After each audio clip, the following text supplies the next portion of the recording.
अब हम ratio and proportion का फिफ्थ मॉडल डिस्कस करते हैं, जहां हमें क्वेश्चन में हर एक पर्सन का परसेंटेज चेंज इंक्रीज या डिक्रीज दिया होगा और हमें न्यू रेशियो बतानी है कि क्या होगी। ठीक है, एग्जांपल है यहाँ पे। क्वेश्चन है the ratio of the number of students studying in a college X Y and Z is 5:8:10 if the number of students studying in each of the college is increases by 30%, 25% and 25% respectively, what will be the new ratio?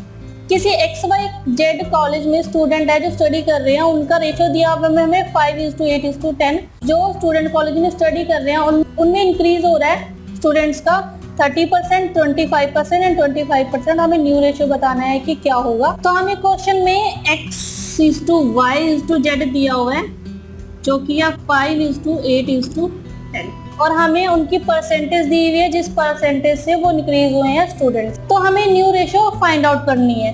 तो new ratio होगी x'/y'/z'। तो अगर हम देखें x का जो ratio है वो है 5 और ये इंक्रीज हो रहा है 30% से, है ना। तो जब इंक्रीज हो रहा है तो यानी कि ये टोटल नंबर ऑफ स्टूडेंट रहे होंगे उनका रेशियो है। अगर हम इसमें ऐड कर दे, इस रेशियो में ही ऐड कर दे, तो हमारे पास न्यू रेशियो आ जाएगी यानी कि प्लस 30%। ठीक है, इस टू y का जो पार्ट्स है वो है 8 प्लस जो इंक्रीजेस परसेंटेज है वो है 25%। इज टू 10 प्लस, क्योंकि जेड कॉलेज का जो पार्ट्स है वो है 10 प्लस और जो इसका इंक्रीजेस परसेंटेज है वो है 25%। ठीक है, तो अगर हम इसको सिंप्लीफाई करें तो 5 प्लस 5 का 30% 1.5 इज टू 8 प्लस अब 8 का 25% 2 इज टू 10 प्लस 10 का 25% 2.5। क्योंकि इन्होंने बोला है कि जो स्टूडेंट स्टडी कर रहे हैं उनका 30%, उनका 25%, उनका 25% इंक्रीज हो रहा है। तो इतने स्टूडेंट इसमें स्टडी कर रहे हैं, है ना।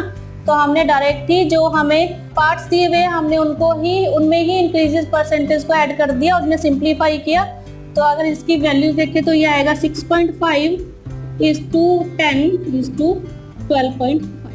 तो इसको हम बिल्कुल ही सिंपल टर्म्स में, अगर हम इसे 2 से मल्टीप्लाई कर दे तो ये सिंपल टर्म्स में आएगा 13 इज टू 20 इज टू 25। तो सिंप्लीफाई करके जो न्यू रेशियो आई x dash is to y dash is to z dash, तो ये आई 13 इज टू 20 इज टू 25। तो अगर आप यहाँ ऑब्जर्व कर रहे हो कि जो परसेंटेज चेंज है वो y और z में सेम है ना। y में भी 25% का और z में भी 25% का परसेंटेज से इंक्रीज हो रहे हैं स्टूडेंट। तो अगर आप ओल्ड रेशियो देखो तो ओल्ड रेशियो z और y की है 8:10, है ना।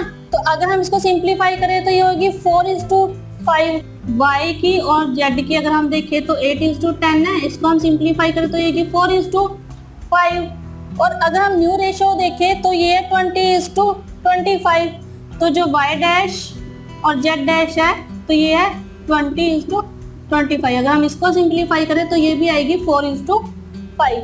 तो यहाँ पर आप देख रहे हो कि जब परसेंटेज चेंज हो रहा है z और y का वो सेम है, तो यहाँ पर न्यू रेशियो में कोई भी चेंजेस नहीं है, यानी कि जो न्यू रेशियो है वो ओल्ड रेशियो के इक्वल ही रहेगी। ठीक है, तो आप इस तरह के क्वेश्चन को ऐसे सॉल्व कर सकते हैं।